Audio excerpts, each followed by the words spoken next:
Hello बच्चों, हमारे YouTube channel NEET Hindi पाठशाला में आपका स्वागत है। आज हम प्राणियों में संरचनात्मक संगठन का पार्ट 3 देखेंगे। पार्ट 1 में हमने प्राणी ऊतकों के बारे में देखा है और उसकी एनसीईआरटी रीडिंग कर चुके हैं। पार्ट 2 में हम कॉकरोच को अच्छी तरह से समझकर और उसकी एनसीईआरटी रीडिंग कर ली है। और जो पार्ट 3 है उसमें हम मेढक के बारे में देखेंगे। इसका पीडीएफ हम टेलीग्राम चैनल पर दे देंगे, जिसका लिंक हम इसी वीडियो के डिस्क्रिप्शन में आपको दे देंगे। तो चलो बिना किसी देरी के आज का लेक्चर शुरू करते हैं। मेढक मेढक वह प्राणी है जो मीठे जल तथा धरती दोनों पर निवास करता है तथा कशेरुकी संघ के एम्फीबिया वर्ग से संबंधित होता है। कौन से फाइलम में मेढक आता है? कार्डेटा फाइलम में आता है। और क्लास इसकी क्या होती है? क्लास इसकी एम्फीबिया होती है। भारत में पाई जाने वाली मेढक की सामान्य जाति राना टिग्रीना है। यहाँ पर राना क्या है? राना जीनस को बताता है और जो टिग्रीना है वो स्पीसीज है। यह ध्यान रखिएगा, भारत में जो पाया जाता मेढक है उसका क्या नाम है? राना टिग्रीना। इसके शरीर का ताप स्थिर नहीं होता है। शरीर का ताप वातावरण के ताप के अनुसार परिवर्तित होता रहता है। इस प्रकार के प्राणियों को असमतापी या अनियमित तापी कहते हैं। ये याद रखिएगा, जो मेढक होता है वो कैसा होता है? असमतापी या अनियमित तापी होता है। मेढक के रंग को परिवर्तित करने की जो मेढक होता है उसके रंग को परिवर्तित करते हुए अवश्य देखा होगा। जिस समय यह घास तथा नम जमीन पर होता है, क्या आप बता सकते हैं ऐसा क्यों होता है? उनमें अपने शत्रुओं से छिपने के लिए रंग परिवर्तन करने की क्षमता होती है, जिसे छद्म आवरण कहते हैं। जो मेढक होता है वो अपने शत्रुओं से बचने के लिए अपना रंग परिवर्तित कर सकता है। इसको क्या कहते हैं? इसको छद्म आवरण कहते हैं। इस रक्षात्मक रंग परिवर्तन क्रिया को अनुहरण कहते हैं, जिसे इंग्लिश में क्या बोलते हैं? मिमिक्री बोलते हैं। ये याद रखिएगा कि ये जो रक्षात्मक रंग परिवर्तन करने की प्रक्रिया होती है उसे अनुहरण बोलते हैं, मिमिक्री बोलते हैं। आपने यह भी देखा होगा कि मेढक शीत व ग्रीष्म ऋतु में नहीं दिखते हैं। शीत और ग्रीष्म ऋतु जो होती है, गर्मी सर्दी में मेढक आपको अक्सर नहीं देखने को मिलते होंगे। ऐसा क्यों है? क्योंकि इस अंतराल में ये सर्दी तथा गर्मी से अपनी रक्षा करने के लिए गहरे गड्ढों में चले जाते हैं। इस प्रक्रिया को क्रमशः शीत निष्क्रियता, शीत में जब ये चले जाते हैं तो इसको क्या बोलते हैं? इसको बोलते हैं शीत निष्क्रियता, जिसे इंग्लिश में बोलते हैं हाइबरनेशन। और जब ये ग्रीष्म ऋतु में जमीन पर चले जाते हैं तो इसको क्या बोलते हैं? इसको बोलते हैं ग्रीष्म निष्क्रियता, इंग्लिश में बोलते हैं एस्टिवेशन। ये याद रखिए, यहाँ से क्वेश्चन आ चुके हैं, ये इंपॉर्टेंट है। ग्रीष्म में एस्टिवेशन बोलते हैं और जो ठंड पर जाते हैं उसे शीत निष्क्रियता, हाइबरनेशन बोलते हैं। अब मेढक का ये चित्र दिया गया है, पहले एनसीईआरटी रीडिंग कर लेते हैं, उसके बाद इसके चित्र को देखेंगे। अब एनसीईआरटी बाह्य आकारकी के बारे में पढ़ाया है। बाह्य आकारकी को एक्सटर्नल मॉर्फोलॉजी बोलते हैं। क्या आपने कभी मेढक की त्वचा को छुआ है?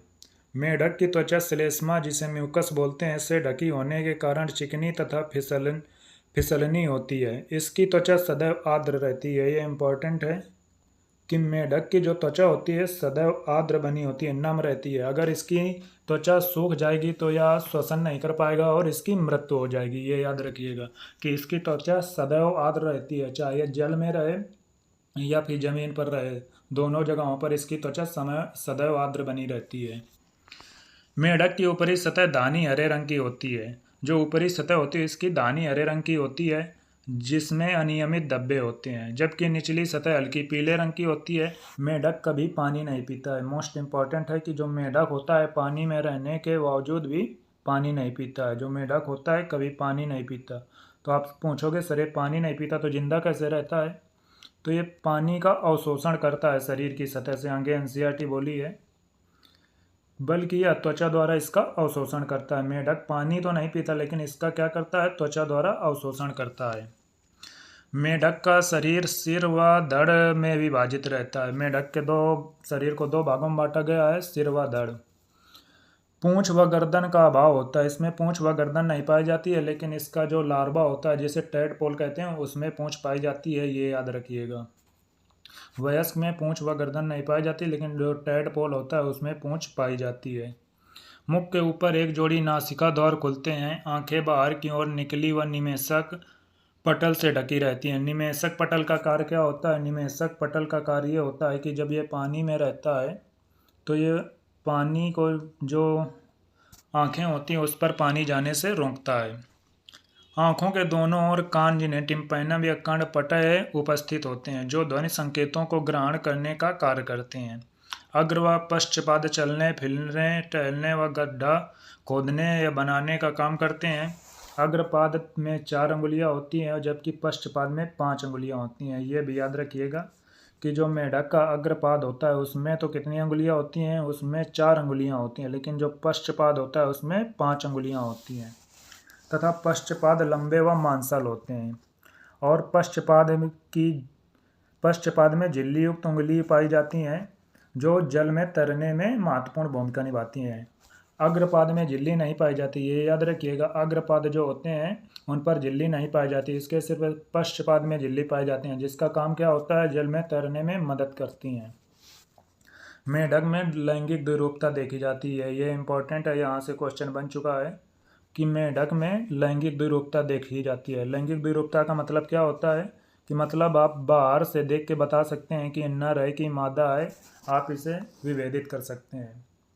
कैसे कर सकते हैं? नर मेढक में आवाज़ उत्पन्न करने की क्षमता होती है। मतलब कहने का एनसीईआरटी का ये मतलब है कि जो नर मेढक होते हैं वही केवल आवाज़ निकालते हैं, मादा मेढक आवाज़ नहीं निकाल सकती हैं।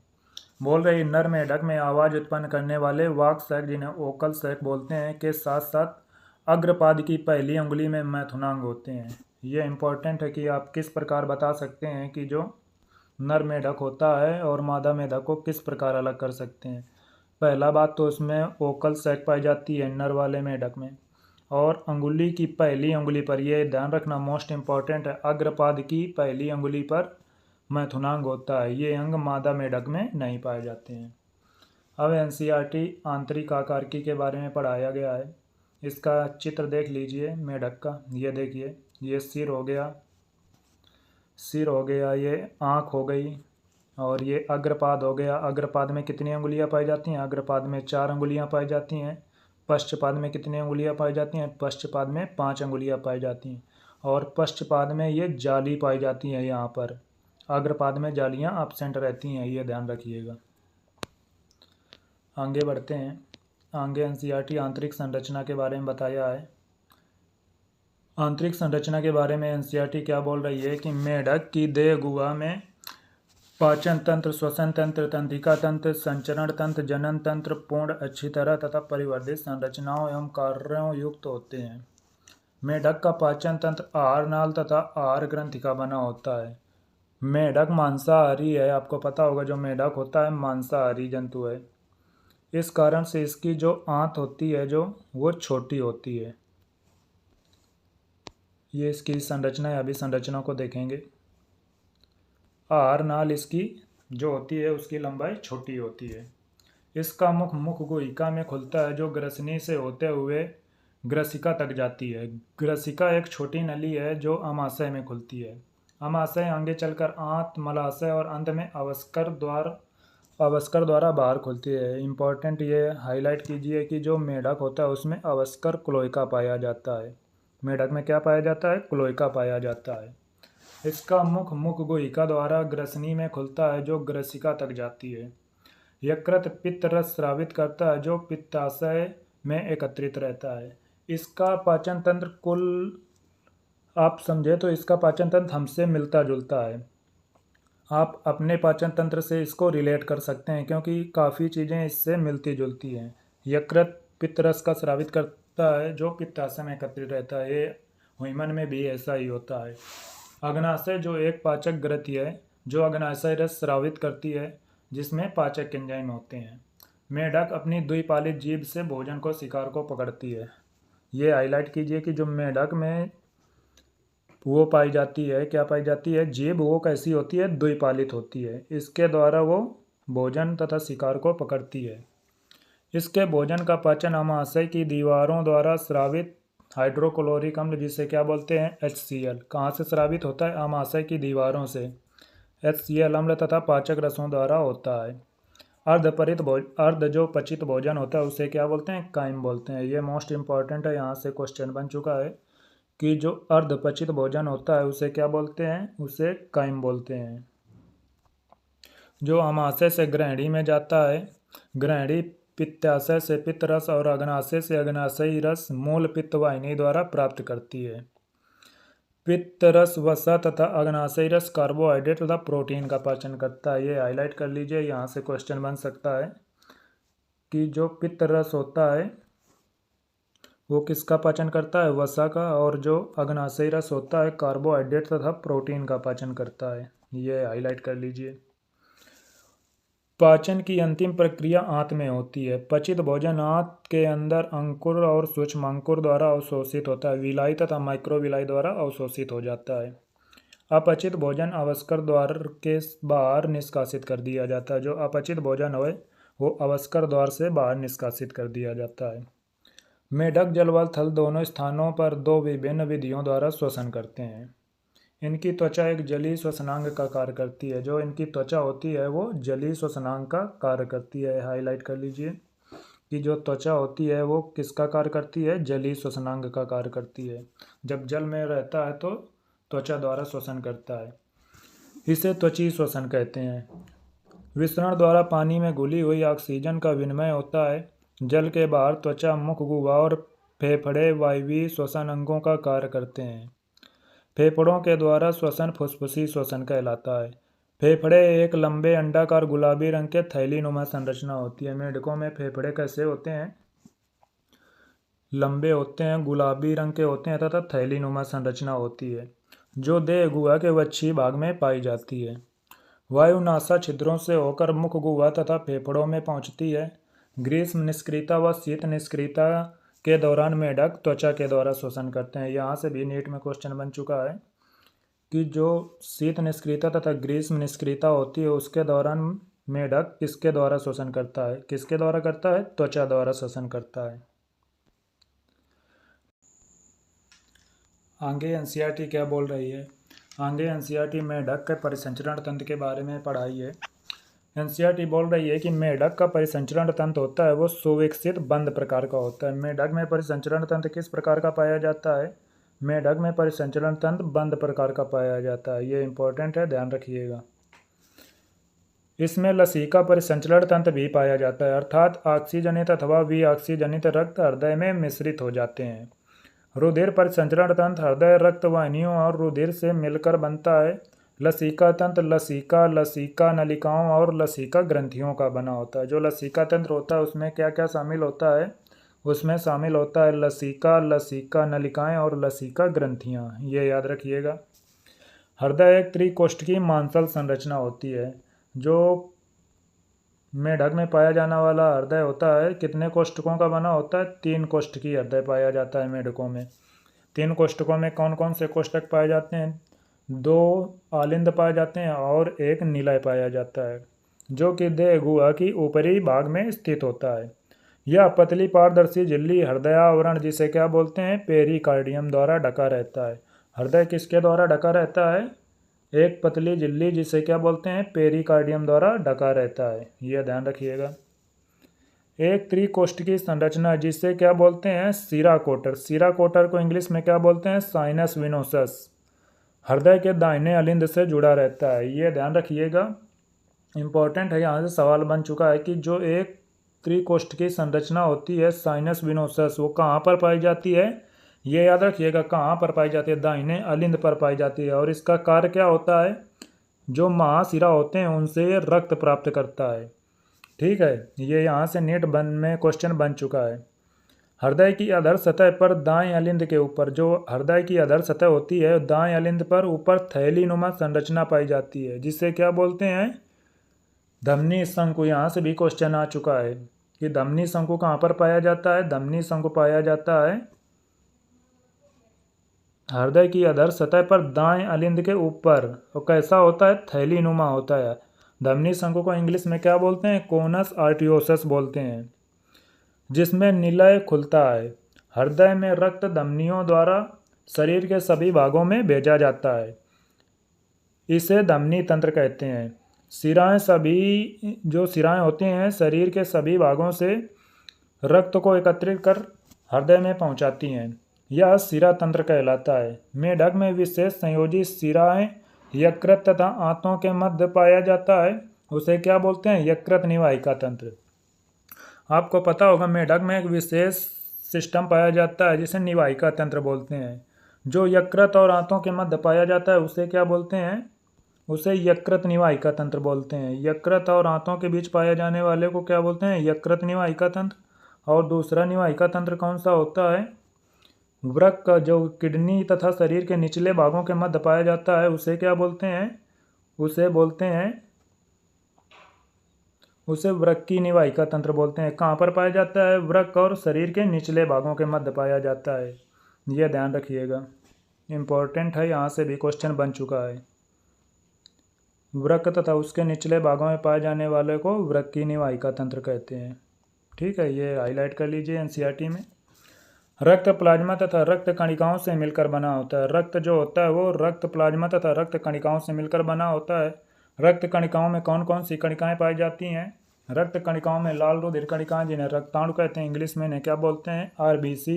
तथा श्वेत रुधिर कणिकाएं जिन्हें श्वेताणु बोलते हैं, जिन्हें इंग्लिश में क्या बोलते हैं? डब्ल्यूबीसी। तथा पट्टिकाणु जिन्हें प्लेटलेट्स बोलते हैं।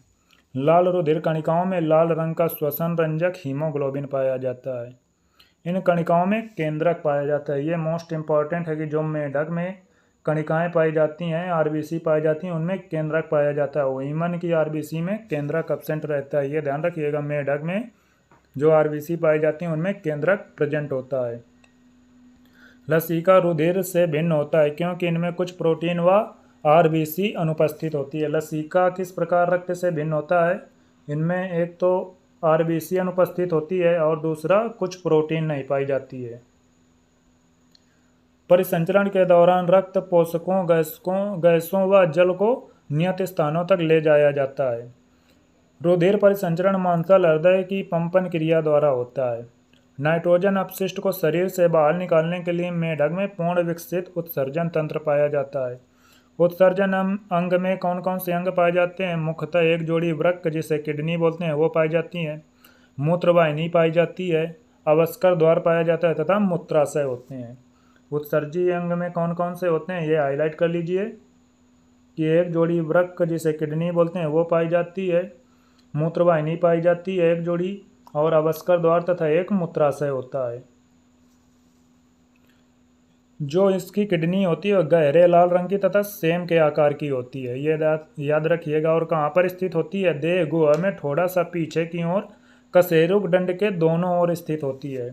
प्रत्येक वक्र कई संरचनात्मक व क्रियात्मक इकाइयों का बना होता है जिन्हें क्या बोलते हैं? मूत्रजन नलिका या वृक्काणु बोलते हैं, जिन्हें इंग्लिश में नेफ्रॉन बोलते हैं। आपको बता दें कि जो एक किडनी में लगभग 2000 नेफ्रॉन पाए जाते हैं। आपको कमेंट करके बताना है कि ह्यूमन की एक किडनी में कितने नेफ्रॉन पाए जाते हैं, ये आपको कमेंट में बताना है। नर मेढक में मूत्र नलिका वृक्क से मूत्र जनन नलिका के रूप में बाहर निकलती है। ये इंपॉर्टेंट है, हाईलाइट कर लीजिए कि जो नर होता है उसमें जो मूत्र नलिका होती है वो किस प्रकार बाहर निकलती है? मेढक में मूत्र नलिका वृक्क से मूत्र जनन नलिका के रूप में बाहर निकलती है। मूत्रवाहिनी अवस्कर द्वार में खुलती है। मादा मेढक में मूत्रवाहिनी एवं अंडवाहिनी अवस्कर द्वार में अलग अलग खुलते हैं। एक पतली दीवार वाला मूत्राशय भी मलाशय के अधर भाग पर स्थित होता है जो कि अवस्कर में खुलता है। मेढक यूरिया का उत्सर्जन करता है, इसलिए इसे क्या बोलते हैं? यूरिया उत्सर्जी प्राणी कहलाता है। जो मेढक होता है वो किसका उत्सर्जन करता है? यूरिया का उत्सर्जन करता है, इसलिए इन्हें यूरियोटेलिक जंतु बोलते हैं। और आपको बता दें जो मेढक का लार्वा होता है जिसे टैडपोल बोलते हैं वो यूरिया उत्सर्जी नहीं होता है। वो कैसा होता है? अमोनिया उत्सर्जी होता है। वो अमोनियोटेलिक जंतु होता है, ये ध्यान रखिएगा। उत्सर्जी अपशिष्ट रक्त द्वारा वृक्क में पहुंचते हैं जहां पर ये अलग कर दिए जाते हैं और उनका उत्सर्जन कर दिया जाता है। नियंत्रण व समन्वय तंत्र मेढक में पूर्ण विकसित होता है। इनमें अंतःस्रावी ग्रंथियां जिन्हें एंडोक्राइन ग्लैंड बोलते हैं व तंत्रिका तंत्र दोनों पाए जाते हैं। विभिन्न अंगों में आपसी समन्वय कुछ रसायनों द्वारा होता है जिन्हें क्या कहते हैं? जिन्हें हार्मोन कहते हैं। ये अंतःस्रावी ग्रंथियों द्वारा स्रावित होते हैं। मेढक की मुख्य अंतःस्रावी ग्रंथियां कौन कौन सी हैं? पीयूष ग्रंथ जिसे इंग्लिश में पिट्यूटरी ग्लैंड बोलते हैं, आवट जिन्हें थायराइड बोलते हैं। आपको पता होगा थायराइड से क्या निकलता है? थायराइड से आयोडीन का निर्माण होता है। और आपको बता दें जो आयोडीन होता है ये क्या कार्य करता है। आयोडीन जो इसका टेडपोल होता है, लार्वा होता है, उसको वयस्क में बदलने के लिए आयोडीन बहुत ज़रूरी है। यदि एक क्वेश्चन ऐसा बनता है कि पूछेगा कि अगर मेढक की थायराइड ग्रंथि को हटा दें तो क्या होगा। अगर इसकी थायराइड ग्लैंड को हटा देंगे तो इसमें आयोडीन का उत्पादन नहीं होगा। आयोडीन का उत्पादन नहीं होगा तो जो टेडपोल है उसका कायांतरण नहीं होगा और वो वयस्क मेढक कभी भी नहीं बनेगा। ये ध्यान रखिएगा। थायरॉक्सिन हार्मोन के द्वारा ही टेडपोल वयस्क में बदलता है।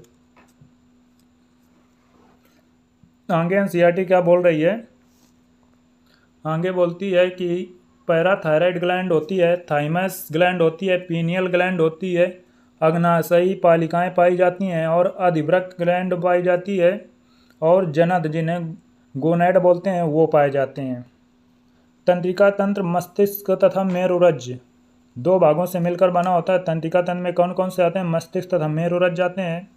केंद्रीय तंत्रिका तंत्र, परिधीय तंत्रिका तंत्र, परिधीय तंत्रिका तंत्र में कौन आता है, कपाली तंत्रिकाएं तथा मेरु तंत्रिकाएं आती हैं। और स्वायत्त तंत्रिका तंत्र जिन्हें क्या बोलते हैं, ऑटोनोमिक नर्वस सिस्टम, इसमें क्या आता है, इसमें आते हैं अनुकंपी और परानुकंपी जिन्हें इंग्लिश में क्या बोलते हैं, सिंपैथेटिक तथा पैरासिम्पैथेटिक सिस्टम का बना होता है। मस्तिष्क में 10 जोड़ी कपाल तंत्रिकाएं निकलती हैं। ये मोस्ट इंपॉर्टेंट है, हाईलाइट कीजिए कि जो मेढक होता है उसमें कितनी जोड़ी कपाल तंत्रिकाएं बाहर निकलती हैं, 10 जोड़ी। आपको एक क्वेश्चन का जवाब कमेंट में देना है कि जो ह्यूमन होता है, ह्यूमन में कितनी जोड़ी कपाल तंत्रिकाएं बाहर निकलती हैं, इसका जवाब आपको कमेंट करके बताना है। मस्तिष्क हड्डियों से निर्मित मस्तिष्क बॉक्स अथवा कपाल के अंदर बंद रहता है। यह अग्र मस्तिष्क, मध्य मस्तिष्क और पश्च मस्तिष्क में विभाजित होता है। जो मेढक का मस्तिष्क होता है कितने भागों में बटा होता है, 3 भागों में, अग्र मस्तिष्क, मध्य मस्तिष्क तथा पश्च मस्तिष्क में।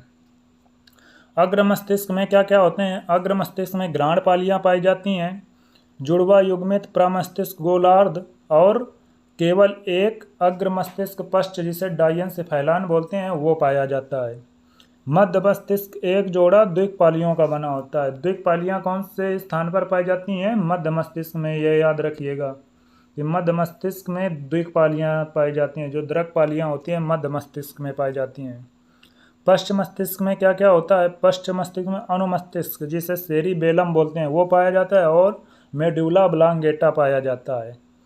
मेडुला ऑब्लांगेटा महारंध्र से निकलकर मेरुदंड में स्थित मेरुरज्ज से जुड़ा होता है। मेढक में भिन्न प्रकार के संवेदी अंग पाए जाते हैं जैसे स्पर्श अंग संवेदी पीपल, स्वाद अंग स्वाद कलिकाएं, गंध के लिए नसिका उपकला पाई जाती है तथा दृष्टि के लिए नेत्र पाए जाते हैं और श्रवण के लिए कर्णपतय और आंतरिक कर्ण पाए जाते हैं। इन सब में आँखें और आंतरिक कर्ण सुव्यवस्थित होते हैं। मतलब कहने का एनसीईआरटी का यह मतलब है कि जो आँखें और आंतरिक कर्ण होते हैं वो सबसे ज़्यादा व्यवस्थित होते हैं, या सबसे ज़्यादा बोल सकते हैं कि सबसे ज़्यादा अच्छे प्रकार से विकसित होते हैं। और बचे हुए दूसरे संवेदी अंग केवल तंत्रिका सिरों पर कोशिकाओं के गुच्छे होते हैं। मेढक में एक जोड़ी गोलाकार नेत्र गड्ढों में स्थित होते हैं। ये साधारण नेत्र होते हैं। ये मोस्ट इंपॉर्टेंट है कि मेढक में पाए जाने वाले नेत्र कैसे होते हैं, साधारण नेत्र होते हैं। इसके विपरीत जो काकरोच होता है उसमें कैसे नेत्र पाए जाते हैं, काकरोच में संयुक्त नेत्र पाए जाते हैं। ये इंपॉर्टेंट है, याद रखिएगा। मेढक में बाह्य कर्ण जो होता है वो अनुपस्थित होता है। केवल कर्णपट पाया जाता है जो बाहर दिखाई देता है। कर्ण एक ऐसा अंग है जो सुनने के साथ साथ संतुलन का भी कार्य करता है। ये भी हाईलाइट कर लीजिए कि कर्ण के क्या क्या काम होते हैं, सुनने के साथ साथ वो संतुलन का भी कार्य करता है। ये यहाँ से भी क्वेश्चन बन चुका है। आगे एनसीईआरटी क्या बोल रही है, अब इसके बाद नर जनन तंत्र के बारे में पढ़ाया गया, जनन तंत्र के बारे में पढ़ाया गया। इससे पहले हम मेढक का चित्र देख लेते हैं। जो मेढक का चित्र है उसके बारे में क्या बोली है एनसीईआरटी, ये देखिए चित्र है, इसको इरेज करते हैं, 1 मिनट रुकिएगा।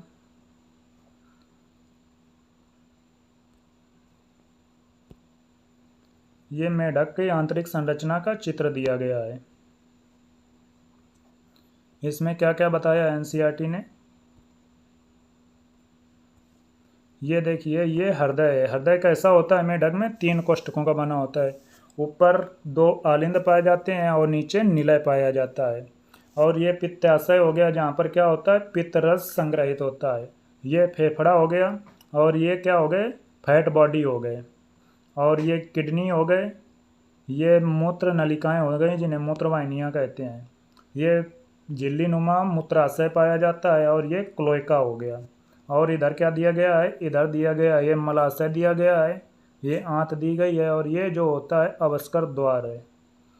और ये यकृत के बारे में बताया गया है। और ये अमाशय है। और ये ग्रसिका है। इस प्रकार इसकी आंतरिक संरचना के बारे में एनसीईआरटी ने बताया है। आप इसको एक बार चित्र को देख लो, क्योंकि यहाँ से भी क्वेश्चन बन जाते हैं। अब आगे बढ़ते हैं। आगे जो एनसीईआरटी ने जनन तंत्र के बारे में पढ़ाया है उसे पढ़ते हैं। एनसीईआरटी क्या बोल रही है जनन तंत्र के बारे में, कि जो मेढक में मादा व नर जनन तंत्र अलग एवं पूर्ण सुव्यवस्थित होते हैं। मेढक पता होगा आपके एक लिंगी प्राणी है। नर जनन तंत्र तथा मादा जनन तंत्र अलग अलग होते हैं। नर जननांग एक जोड़ी पीले अंडाकार वृषण होते हैं। वृषण किस प्रकार के होते हैं मेढकों में, ये हाईलाइट कर लीजिए कि एक जोड़ी पाए जाते हैं, पीले व अंडाकार होते हैं, जो वृक्क के ऊपरी भाग से पेरिटोनियम के दोहरी वलय मीजोक्रियम नामक झिल्ली द्वारा चिपके रहते हैं। शुक्रवाहिकाओं की संख्या कितनी होती है? 10 से 12। ये भी हाईलाइट कर लीजिए, यहाँ से भी क्वेश्चन बना हुआ है कि जो मेढक में शुक्रवाहिकाएं पाई जाती हैं उनकी संख्या कितनी होती है? 10 से 12 होती है, जो वृषण से निकलने के बाद अपनी ओर के वृक्क में धंस जाती हैं। वृक्क से ये विडर नाल में खुलती हैं, जो अंत में मूत्रवाहिनी में खुलती है। अब मूत्र वाहिनी को क्या बोलते हैं? मूत्रवाहिनी मूत्र जनन वाहिनी कहलाती है। जब वृक्क के विडर नाल में ये खुल जाती हैं, नलिकाएं खुल जाती हैं, तो अब इसे क्या बोलते हैं? मूत्र जनन वाहिनी बोलते हैं। जो वृक्क से बाहर आकर अवस्कर में खुलती हैं। अवस्कर एक छोटा मध्यकच्छ होता है। अब यहाँ से भी नीट में क्वेश्चन आ चुका है कि अवस्कर क्या होता है। अवस्कर एक छोटा मध्यकच्छ होता है, जो कि उत्सर्जी पदार्थ क्या क्या पाए जाते हैं उसमें। उत्सर्जी पदार्थ मूत्र तथा शुक्राणुओं को बाहर भेजने का कार्य करता है। अब मादा के जनन तंत्र के बारे में एनसीईआरटी ने क्या बोला है, कि जो मादा में वृक्क के पास एक जोड़ी अंडाशय उपस्थित होते हैं, लेकिन इनका वृक्क से कोई संबंध नहीं होता। वृषणों का जो होता है नर के, उनका वृक्क से संबंध होता है, लेकिन अंडाशयों का जो मादा के होते हैं उनका वृक्क से कोई क्रियात्मक संबंध नहीं होता। ये ध्यान रखिएगा। एक जोड़ी अंडवाहिनी अवस्कर में अलग अलग खुलती हैं। एक परिपक्व मादा एक बार में लगभग कितने अंडे देती है? 2500 से 3000 अंडे दे सकती है। आपको पता होगा कि इनमें निषेचन कैसा होता है? बाह्य निषेचन होता है। और कहाँ पर होता है? पानी में होता है। भ्रूण परिवर्धन लार्वा के माध्यम से होता है। और लार्वा को क्या कहते हैं? टैडपोल लार्वा कहते हैं। यह भी इंपॉर्टेंट है, ध्यान रखिएगा। लार्वा को कौन सा लार्वा कहते हैं? टैडपोल लार्वा कहते हैं। और आपको बता दें कि लार्वा जो टैडपोल होता है उसमें पूंछ पाई जाती है। और ये कैसा होता है? अमीनोटेलिक होता है, अमोनिया उत्सर्जी होता है। और मेढक जो वयस्क होता है वो यूरिया उत्सर्जी होता है। आगे एनसीईआरटी ने मेढक के लाभ बताए हुए हैं कि मेढक मनुष्य के लिए लाभदायक प्राणी है। अक्सर इसे किसानों का मित्र भी कहा जाता है। क्यों कहा जाता है? क्योंकि यह कीटों को खाता है और इस तरह यह फसलों की रक्षा करता है। मेढक वातावरण संतुलन बनाए रखता है। क्यों बनाए रखता है? क्योंकि यह पारिस्थितिकी तंत्र में एक महत्वपूर्ण भोजन श्रृंखला की एक कड़ी है। कुछ देशों में यह मांसल पाद के रूप में मनुष्यों द्वारा भोजन के रूप में इस्तेमाल किए जाते हैं। कुछ देशों में जो इसके मांसल पाद होते हैं, मुख्य रूप से पश्चपाद, उनको भोजन के तौर पर उपयोग किया जाता है। ये इनके चित्र दिए गए हैं।